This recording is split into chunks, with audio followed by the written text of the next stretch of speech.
മതമാണ് വലുത് എന്ന് പറയുന്നത് ഇതേ ഷാജി തന്നെയാണ്.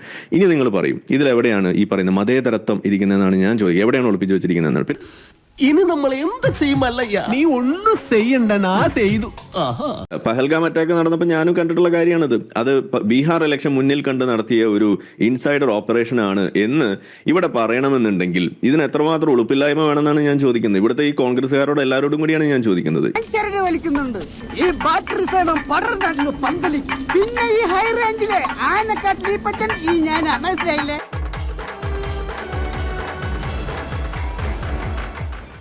ഇത്രമാത്രം അധപ്പതിച്ച ഒരു രാഷ്ട്രീയമാണോ നിങ്ങൾ കൊണ്ടുനടക്കുന്നത്? ഇന്ന് ഇത്രയും വലിയൊരു പ്രതിപക്ഷ നേതാവിന് തിരിച്ചറിയാൻ കഴിയുന്നില്ല എന്ന് പറയുമ്പോൾ, എന്നിട്ട് അതിനെക്കുറിച്ച് മണ്ടത്തരമാണെന്ന് നമ്മൾ പറയുമ്പോൾ, അത് മുത്തച്ഛൻ വലിയ രാജ്യസ്നേഹിയായിരുന്നു അതുകൊണ്ട് അതൊക്കെ അനുവദിക്കണം എന്ന് പറഞ്ഞു കഴിഞ്ഞാൽ അത് ഇച്ചിരി പാടാണെന്ന് തന്നെയാണ് എനിക്ക് പറയാനുള്ളത്. കാരണം ഇങ്ങനെ ഈ മുതുമുത്തച്ഛൻ ഇങ്ങനെ പോയി ഇത് ഈ ഫാമിലിയിൽ തളച്ചിടപ്പെടുന്നു എന്നൊരു വലിയ പ്രശ്നം ഇത് നിങ്ങളെക്കാൾ കൂടുതൽ തിരിച്ചറിഞ്ഞ വ്യക്തി എനിക്ക് തോന്നുന്നു രാഹുൽ ഗാന്ധിയെ. അപ്പൊ അത് എനിക്ക് തോന്നുന്നു ഈ ഘട്ടത്തിൽ നമ്മൾ രാഹുൽ ഗാന്ധിയെ അഭിനന്ദിക്കാൻ വേണ്ടെന്നാണ് എനിക്ക് തോന്നുന്നത്. കാരണം അദ്ദേഹം കല്യാണം കഴിക്കാതെ നടക്കുന്നതിന്റെ കാരണം ഒരു കുട്ടി ഉണ്ടാകാതെ നോക്കുക എന്നതായിരിക്കണമെന്നാണ് എനിക്കിപ്പോ തോന്നുന്നത്. അയ്യോ അങ്ങനെ പറയരുത് പ്ലീസ്.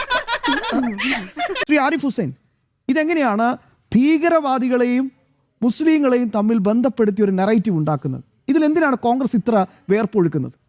ഇത് കാലങ്ങളായിട്ട് നമ്മൾ പറയുന്നൊരു വിഷയമാണ്. അതായത് ഇവിടെ തീവ്രവാദത്തെ കുറിച്ചും തീവ്രവാദികളെ കുറിച്ചും പറയുമ്പോൾ അവിടെ ഉടനെ തന്നെ ഈ പറയുന്ന വിശ്വാസികളെ കൊണ്ടുവച്ചുകൊണ്ട് അതിനെ അങ്ങനെ പറയരുത്, അത് വിശ്വാസികൾക്ക് വേദനയാകും എന്ന് പറയുന്ന ഒരു നിലപാട്, അത് സത്യത്തിൽ എത്രമാത്രം ഡാമേജിങ് ആണ്, അത് വളരെ കുഴപ്പം പിടിച്ചൊരു നിലപാടാണെന്ന് നമ്മൾ പണ്ടേ പറയാറുണ്ട്. ഇവിടെ നമ്മളത് ആവർത്തിക്കുന്നതാണ് ഇപ്പോൾ വീണ്ടും കാണുന്നത്. ഞാൻ ആ വീഡിയോ മുഴുവൻ കണ്ടിരുന്നു. അപ്പോൾ അതിലൊരു ചെറിയൊരു ഷോർട്സ് കണ്ടാണ് ഞാനത് ആ വീഡിയോ പരിചയപ്പെടുന്നത്. പിന്നീട് അത് മുഴുവൻ ഇരുന്ന് കാണേണ്ടി വരികയാണ് ചെയ്തത്. കാരണം നമ്മൾ എന്താണോ ഇവിടെ പറയുന്നത് ആ സംഗതികൾ അതേപോലെ തന്നെയാണ് ഇവിടെ ഇദ്ദേഹവും പറയുന്നതായിട്ട് അല്ലെങ്കിൽ ആ വെളിപ്പെടുത്തലുകളായിട്ട് പുറത്തേക്ക് വന്നിട്ടുള്ള കാര്യം എന്നാണ് ഞാൻ മനസ്സിലാക്കുന്നത്. ഇത് വടി കൊടുത്ത് അടി വാങ്ങുന്ന പരിപാടിയാണല്ലോ ബാബു. പ്രധാനമായിട്ട് ഇപ്പൊ ഈ ജാതി വ്യവസ്ഥിതിയുമായി കണക്ട് ചെയ്തുകൊണ്ട് പറയുന്ന കാര്യങ്ങൾ, ആ ഒരു വളരെ കൂടിയ തരത്തിലുള്ള ഒരു ജാതി ഐഡന്റിറ്റി പൊളിറ്റിക്സ് ഇതിനകത്ത് കുത്തിത്തിരിക്കുന്നത് കാണുമ്പോൾ ഞാനിവിടെ എപ്പോഴും പറയാറുണ്ടല്ലോ, ഈ പോപ്പുലർ ഫ്രണ്ടിന്റെ വിഷൻ 2047 ഡോക്യുമെന്റ്, അതിനകത്ത് എന്താണോ ആ തീവ്രവാദ കൂട്ടം എഴുതി വെച്ചിരിക്കുന്നത് അത് അതേപോലെയാണ് രാഹുൽ ഗാന്ധി പറഞ്ഞുകൊണ്ടിരിക്കുന്നത്, അല്ലെങ്കിൽ ഇവിടുത്തെ ഇടതുപക്ഷം പറഞ്ഞുകൊണ്ടിരിക്കുന്നത്. എന്നെ ശരിക്കൊന്ന് ശ്രദ്ധിച്ചേ, എന്റെ പെരുമാറ്റത്തിൽ എന്തെങ്കിലും പന്തികളുണ്ടോന്ന് ഒന്ന് നോക്കിക്കേ. എന്താണോ പോപ്പുലർ ഫ്രണ്ടിന്റെ ഡോക്യുമെന്റിൽ എഴുതി വെച്ചിരിക്കുന്നത് അത് അതേപോലെ പാരറ്റ് ചെയ്യുക, ഒരക്ഷരം പോലും അങ്ങോട്ടും ഇങ്ങോട്ടും മാറ്റാതെ പാരറ്റ് ചെയ്യുന്നതാണ് നമ്മൾ സത്യത്തിൽ ഇവരുടെ വായിലൂടെ വന്നുകൊണ്ടിരിക്കുന്ന വാക്കുകളിലൂടെ കാണാൻ കഴിയുന്നത്.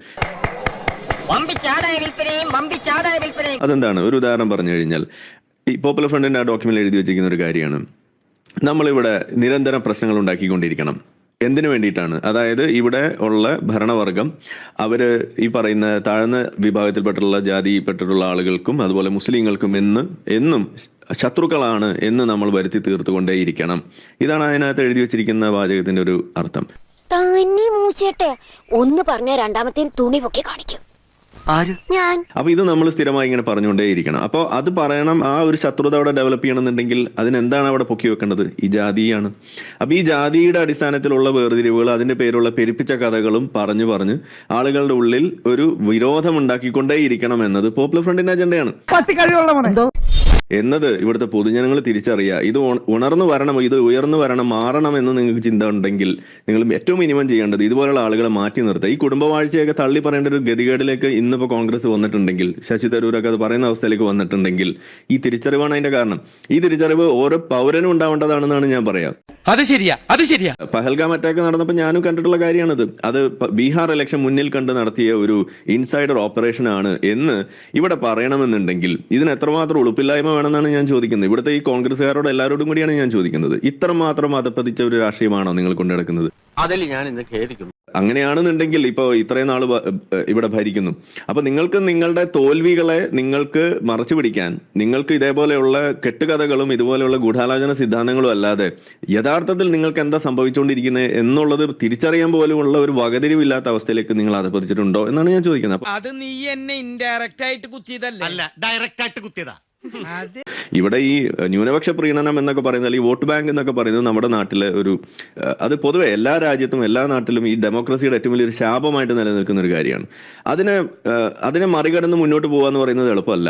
കാരണം പ്രത്യേകിച്ച് ഇതുപോലെയുള്ള ഈ ഐഡന്റിറ്റി പൊളിറ്റിക്സ് കളിക്കുന്ന ആളുകൾ ഈ രംഗം വാഴുന്ന ഒരു സമയം വന്നു കഴിയുമ്പോൾ നമ്മൾ പറയും ഈ വോട്ട് ബാങ്ക് പൊളിറ്റിക്സ് എന്ന് പറയുമ്പോൾ ഇപ്പൊ ഹിന്ദുക്കളുടെ വോട്ട് കിട്ടാൻ വേണ്ടിയിട്ട് ആരെങ്കിലും ഈ വോട്ട് ബാങ്ക് കളിക്കുന്നുണ്ടോ? യഥാർത്ഥത്തിൽ ഇല്ലല്ലോ. അങ്ങനെ പച്ചയ്ക്ക് നമുക്ക് പറയാൻ പറ്റുമോ? പക്ഷേ ഇവിടെ യഥാർത്ഥത്തിൽ ആരുടെ വോട്ടിന് വേണ്ടിയാണ് ഈ പറയുന്ന സാധനങ്ങൾ മുഴുവൻ കുഴിച്ചു മൂടുന്നത്? കഷ്ടപ്പെട്ടോക്ക് വെറുതെ ഇവിടെ ശശി തരൂർ പറഞ്ഞ പോയിന്റാണ് ഇവിടെ വീണ്ടും പ്രസക്തമാകുന്നത്. അതായത് ഈ ഫാമിലി ആ ഒരു ലീനിയേജ് അവകാശപ്പെട്ടുകൊണ്ട് നിങ്ങൾ ചെയ്യുന്ന എല്ലാ മണ്ടത്തരങ്ങൾക്കും അതൊരു കവറായിട്ട് മാറ്റുന്ന ഒരു പ്രവണതയാണ് ഇപ്പൊ വീണ്ടും ഇവിടെ റെജീം പറയുന്നത്. അപ്പൊ എന്റെ ചോദ്യം ഇത്രയേ ഉള്ളൂ, ഈ ഒരു സംഗതി തിരിച്ചറിഞ്ഞതുകൊണ്ടാണോ രാഹുൽ ഗാന്ധി കല്യാണം കഴിക്കാതെ നടക്കുന്നത്? ഇതാണ് എന്റെ സംശയം. നീ നമ്മുടെ തറവാടിന്റെ പാരമ്പര്യം കാത്തു. കാരണം ഇങ്ങനെ ഈ മുതുമുത്തച്ഛൻ ഇങ്ങനെ പോയി ഇത് ഈ ഫാമിലിയിൽ തളച്ചിടപ്പെടുന്നു എന്നൊരു വലിയ പ്രശ്നം ഇത് നിങ്ങളെക്കാൾ കൂടുതൽ തിരിച്ചറിഞ്ഞ വ്യക്തി എനിക്ക് തോന്നുന്നു രാഹുൽ ഗാന്ധിയെ. അപ്പൊ അത് എനിക്ക് തോന്നുന്നു ഈ ഘട്ടത്തിൽ നമ്മൾ രാഹുൽ ഗാന്ധിയെ അഭിനന്ദിക്കുകയാണ് വേണ്ടെന്നാണ് എനിക്ക് തോന്നുന്നത്. കാരണം അദ്ദേഹം കല്യാണം കഴിക്കാതെ നടക്കുന്നതിന്റെ കാരണം ഒരു കുട്ടി ഉണ്ടാകാതെ നോക്കുക എന്നതായിരിക്കണമെന്നാണ് എനിക്കിപ്പോ തോന്നുന്നത്. ഷാജേട്ടാ, എന്നാടാ എനിക്കിത് പറ്റുമെന്ന് തോന്നുന്നില്ല ഷാജേട്ടാ. ഓ പറ്റിയല്ലേ, നീ അടിക്കണ്ട, അവിടെ വെച്ച് ഞാൻ അടിച്ചോളാം. അത് രണ്ട്, നിങ്ങൾ എന്തെല്ലാം മണ്ടത്തരം ചെയ്താലും, നിങ്ങളുടെ മുത്തച്ഛൻ ഇനി വലിയ IAS ഓഫീസർ ആയാലും ശരി, വലിയ സ്വാതന്ത്ര്യ സമര സേനാനി ആണെങ്കിലും ശരി, നിങ്ങൾ പറയുന്ന മണ്ടത്തരം അത് മണ്ടത്തരം തന്നെയാണ്. അപ്പോ നിങ്ങളൊരു ഡിസ്പാരിറ്റി കാണുന്നുണ്ടെങ്കിൽ ദാറ്റ് ഈസ് ഓൾവേസ് ഡിസ്ക്രിമിനേഷൻ എന്ന് പറയുന്ന ഒരു അന്ധവിശ്വാസം നിങ്ങൾക്കുണ്ട്. അതാദ്യം നിങ്ങൾ മാറ്റൂ. Disparity is not always discrimination. അവരുടെ ഇൻട്രസ്റ്റ്, അവരുടെ റീച്ച്, അവരുടെ എക്സ്പോഷർ, ഇതെല്ലാം അതിനകത്ത് ഘടകങ്ങളാണ്. ഇതൊന്നും മനസ്സിലാക്കാതെ ഒരു 5ാം ക്ലാസ്സിലെ കുട്ടിക്ക് പോലും പറയാൻ അറിയുന്ന മനസ്സിലാക്കാൻ കഴിയുന്ന ഒരു സാധനം ഈ പറയുന്ന ഇത്രയും വലിയ ഒരു പ്രതിപക്ഷ നേതാവിന് തിരിച്ചറിയാൻ കഴിയുന്നില്ല എന്ന് പറയുമ്പോൾ, എന്നിട്ട് അതിനെക്കുറിച്ച് മണ്ടത്തരമാണെന്ന് നമ്മൾ പറയുമ്പോൾ, അത് മുത്തച്ഛൻ വലിയ രാജ്യസ്നേഹിയായിരുന്നു അതുകൊണ്ട് അതൊക്കെ അനുവദിക്കണം എന്ന് പറഞ്ഞു കഴിഞ്ഞാൽ അത് ഇച്ചിരി പാടാണെന്ന് തന്നെയാണ് എനിക്ക് പറയാനുള്ളത്. അതായത് ഇപ്പോ ഈ പറയുന്ന ഈ മണിപ്പൂർ വിഷയത്തിൽ ഇവർ മനഃപൂർവ്വം വളച്ചൊടിച്ച പോലെ തന്നെ മനഃപൂർവ്വം വളച്ചൊടിച്ച മറ്റൊരു വിഷയമുണ്ട്. അത് ഇവിടുത്തെ പൗരത്വ ഭേദഗതി വിഷയമാണ്. അതായത് പൗരത്വ ഭേദഗതി വിഷയത്തിൽ മുസ്ലിങ്ങളെ പുറത്താക്കും എന്ന് പറയുന്ന ഒരു തെറ്റിദ്ധാരണ ഇവിടെ സൃഷ്ടിക്കുന്നതിൽ മുൻപന്തിയിൽ നിന്ന ആളുകളാണ് ഇവിടുത്തെ കോൺഗ്രസ്. ഇവിടെ ഏതെങ്കിലും മുസ്ലിമിനെ ഇവിടുന്ന് പുറത്താക്കിയോ? ഞാനും ഒരു മുസ്ലിമായിട്ട് ജനിച്ച ആളാണ്. ഇവിടെ നമ്മളെ വീട്ടിൽ നിന്നോ നമ്മുടെ കുടുംബത്തിലോ എനിക്ക് അറിയുന്ന ആളുകൾ ഇവിടെ പല രാജ്യത്തും പല സംസ്ഥാനങ്ങളിലും ജീവിക്കുന്നുണ്ട്. ഒരാളെയും ഇവിടെ പുറത്താക്കിയതിന് ഒരു തെളിവ് പോലും ഇല്ല. ഒരു മര്യാദ വേണ്ടേ? ഞാൻ വീണ്ടും അതിൽ ചോദിക്കുന്ന ഇതാണ്, നിങ്ങൾ എന്തിനാണ് ഇതുപോലുള്ള തെറ്റിദ്ധരിപ്പിക്കുന്ന അവസ്ഥ? മണിപ്പൂർ വിഷയത്തിൽ എന്താണ് വർഗീയത എന്ന് നിങ്ങൾ എന്തിനാ പറയാതിരിക്കുന്നത്? അതുപോലെ ഈ പഹൽഗാം വിഷയത്തിലുള്ള യാഥാർത്ഥ്യം അത് ഇസ്ലാമിക ഭീകരതയാണ് എന്ന് നിങ്ങൾ പറയാതിരിക്കുന്നത് എന്തിനാണ്? ഇതാണ് നമ്മൾ ചോദിക്കുന്നത്. ഞാൻ ചപ്പാത്തി കഴിക്കാറില്ല, ചോറാണ് തിന്നണത്. അതുകൊണ്ട് എനിക്ക് ഇന്ത്യ അറിയാനും പാടില്ല. ഇന്ത്യൻ ആർമിയുടെ തലപ്പത്ത് ഇതുവരെയും ദളിതരില്ല, ഇന്ത്യൻ ആർമിയെ സവർണർ നിയന്ത്രിക്കുന്നു എന്നുള്ള തലത്തിലൊക്കെ പറഞ്ഞു വെക്കുന്ന തലത്തിലേക്ക് അദ്ദേഹത്തിൻ്റെ രാഷ്ട്രീയമായ അറിവ് എന്ന് പറയുന്നത് പരിമിതപ്പെട്ടിരിക്കുന്നു എന്ന് പറയുന്നത് തീർച്ചയായിട്ടും ജനാധിപത്യത്തെ സ്നേഹിക്കുന്ന ആൾക്കാരെ സംബന്ധിച്ചിടത്തോളം തീർത്തും നിരാശപ്പെടുത്തുന്ന ഒന്നാണ്. നിർത്തി അങ്ങ് അവമാനിക്കുവാണെന്നേ. ഒരു തിരഞ്ഞെടുപ്പ് സമയത്ത് തിരഞ്ഞെടുപ്പ് ജയിക്കുവാൻ വേണ്ടിയിട്ട് ഇന്ത്യൻ ആർമിയിലെ വരെ ജാതി എടുത്തിട്ട് ഇന്ത്യൻ ആർമിക്ക് അകത്ത് വരെ ഒരു ജാതി കലാപം ഉണ്ടാക്കുവാൻ വേണ്ടിയിട്ട് അദ്ദേഹം പരിശ്രമിക്കുന്നു എന്ന് പറയുമ്പോൾ തീർച്ചയായിട്ടും നിങ്ങൾ ഇന്ന് കൊടുത്തിരിക്കുന്ന ഹെഡ്ലൈൻ എന്ന് പറയുന്നത് ഇന്ത്യൻ നാഷണൽ കോൺഗ്രസ് എന്നുള്ളത് ഇന്ത്യൻ ആൻറ്റി നാഷണൽ കോൺഗ്രസ് ആകുന്നു എന്ന് പറയുന്നത് അത് അക്ഷരം പ്രതി ശരിയാകുന്നു എന്നുള്ള കാര്യം നമുക്ക് സമ്മതിക്കേണ്ടി വരും. കാരണം ഇന്ത്യ എന്ന് പറയുന്ന ഈ മഹാരാജ്യത്തിൻ്റെ പ്രധാന പ്രതിപക്ഷം എന്ന് പറയുന്നത് കോൺഗ്രസ് ആണ്. ഇന്ത്യ എന്ന് പറയുന്ന ഈ മഹാരാജ്യത്തിൻ്റെ പ്രതിപക്ഷ നേതാവ് എന്ന് പറയുന്നത് രാഹുൽ ഗാന്ധിയാണ്. അപ്പോൾ അദ്ദേഹത്തിൻ്റെ ഭാഗത്ത് നിന്ന്, ആ രാഷ്ട്രീയ പ്രസ്ഥാനത്തിൻ്റെ ഭാഗത്ത് നിന്ന് ഒരു തരത്തിലും വരാൻ പാടില്ലാത്തൊരു സമീപനമാണിത്.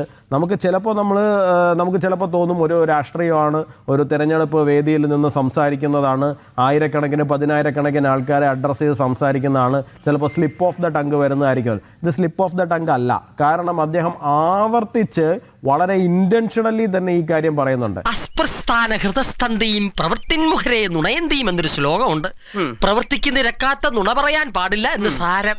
ഈ മുസ്താനങ്ങനെ കേട്ടി തന്നാലുണ്ടല്ലോ. അപ്പോൾ ഇന്ത്യൻ നാഷണൽ കോൺഗ്രസും രാഹുൽ ഗാന്ധിയും ഇപ്പോഴും ബീഹാറിൽ ഈ തെരഞ്ഞെടുപ്പ് വേദിയിലും ചെന്ന് നിന്ന് ചെയ്യുന്നതും അതിൻ്റെ ഒരു തുടർച്ച മാത്രമാണ്. ഇവർ റിയലി എംപവേർഡ് ആയി കഴിഞ്ഞു കഴിഞ്ഞാൽ പിന്നെ ഇതും പറയാൻ പറ്റാത്തൊരു സാഹചര്യം ഉണ്ടാവുമല്ലോ. അപ്പോൾ അത്തരത്തിലൊരു സാഹചര്യത്തിനെ മിസ്യൂസ് ചെയ്യുക, ആ മിസ്യൂസ് ചെയ്തുകൊണ്ട് അവർ തന്നെ സൃഷ്ടിച്ചു വെച്ചിട്ടുള്ള ഒരു കാര്യം, ആ സൃഷ്ടിച്ചു വെച്ച കാര്യത്തിൻ്റെ ബൈ പ്രോഡക്റ്റായിട്ട് നിൽക്കുന്ന അവരുടെ ദാരിദ്ര്യാവസ്ഥ, ആ ദാരിദ്ര്യാവസ്ഥ ഉൾപ്പെടെ ചൂഷണം ചെയ്തുകൊണ്ട് അവർ ഒരു കാലഘട്ടത്തിലും മുമ്പിലേക്ക് വരുന്നില്ല എന്നുള്ളത് ഉറപ്പുവരുത്തിക്കൊണ്ട് അവരെ എല്ലാ കാലഘട്ടത്തിലും മറ്റുള്ളവർക്കെതിരായിട്ട് തിരിക്കുവാൻ വേണ്ടിയിട്ട്, അത് ഈവൻ സൈന്യത്തിനകത്തേക്ക് പോലും ആ ജാതി കലാപത്തിനുള്ളൊരു കോപ്പ് അദ്ദേഹം കൂട്ടുന്നു എന്ന് പറയുന്നത് അത്യന്തം അപകടകരമാണ്. ഇങ്ങനൊരു മരത്തലേനെ ഞാൻ ജീവിതത്തിൽ കണ്ടിട്ടില്ല. നശൂല. ഞാൻ ഇവിടെ റെജി പറഞ്ഞ ആ ഒരു കാര്യം കൂടി പറഞ്ഞുകൊണ്ട് കൺക്ലൂഡ് ചെയ്യാന്നാണ് വിചാരിക്കുന്നത്. ഇദ്ദേഹം ഇവിടെ പറഞ്ഞു കോൺഗ്രസ് ഒരുപാട് കാര്യങ്ങൾ സംഭാവന ചെയ്തിട്ടുള്ള ഒരു പാർട്ടിയാണെന്നാണ് പറയുന്നത്. അങ്ങനെയുള്ള ഒരു പാർട്ടി സ്വാതന്ത്ര്യം ലഭിച്ചു കഴിയുമ്പോൾ അത് പിരിച്ചുവിടണം എന്ന് പറഞ്ഞത് ഗാന്ധി തന്നെയാണ്. അപ്പൊ അതെന്തിനായിരിക്കും കൂടി ഒന്ന് അദ്ദേഹം പറയണം. അത് ഭരണ ഭയക്കോ കൊടുത്തു എന്ന് പറഞ്ഞാൽ അറബിൽ പോകാൻ തിടുക്കമുണ്ടോ എന്നർത്ഥം. അല്ലാതെ അതേപോലെ ഈ കോണി എന്ന് പറയുന്നത് സ്വർഗത്തിലേക്കുള്ള കോണിയാണെന്ന് പറഞ്ഞിട്ടാണ് അവിടെ വോട്ട് പിടിച്ചത്. ഞാൻ ഈ മലബാർ റീജിയനിൽ നിന്നാണ് വരുന്നത്. അവിടെ എങ്ങനെയാണ് ഈ വോട്ട് പിടിക്കുന്നത് നമുക്കറിയാം. സ്വർഗത്തിലെ ലീഗിൽ നിന്ന് പോയാൽ നിങ്ങൾ ദീനിൽ നിന്നുമാണ് പോകുന്നതെന്നാണ് അവർ പറയുക. ദീൻ എന്ന് പറഞ്ഞാൽ ഇസ്ലാമാണ് അവിടെ വരുന്നത്. ഓക്കെ, അതേപോലെ തന്നെ മതമാണ് വലുത് എന്ന് പറയുന്നത് ഇതേ ഷാജി തന്നെയാണ്.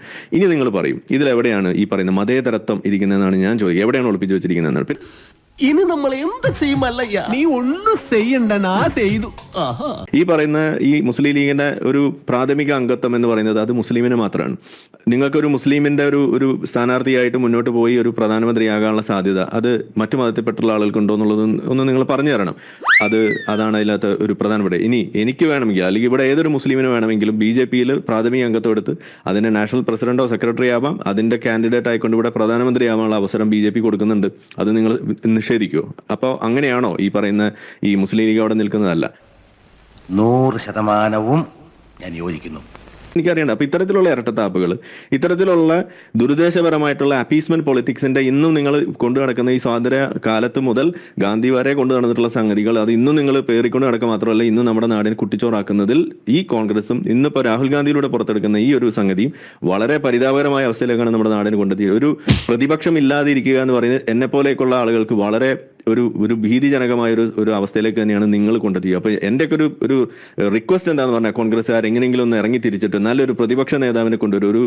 ഒരു ജീവനുള്ള ഒരു പ്രതിപക്ഷത്തിന് ഇവിടെ നിലനിർത്താൻ നിങ്ങൾ എന്തെങ്കിലും ഒന്ന് പണിയെടുത്ത് കാണിക്കൂ എന്നാണ് എനിക്ക് നിങ്ങളോട് വെക്കാനുള്ള ഒരു റിക്വസ്റ്റ്. വളരെ തെറ്റായ ദിശയിലാണ് ഇപ്പോൾ പോയിക്കൊണ്ടിരിക്കുന്നത്. മാവനെ കൊണ്ട് അതിനൊന്നും ആവൂലെന്നേ.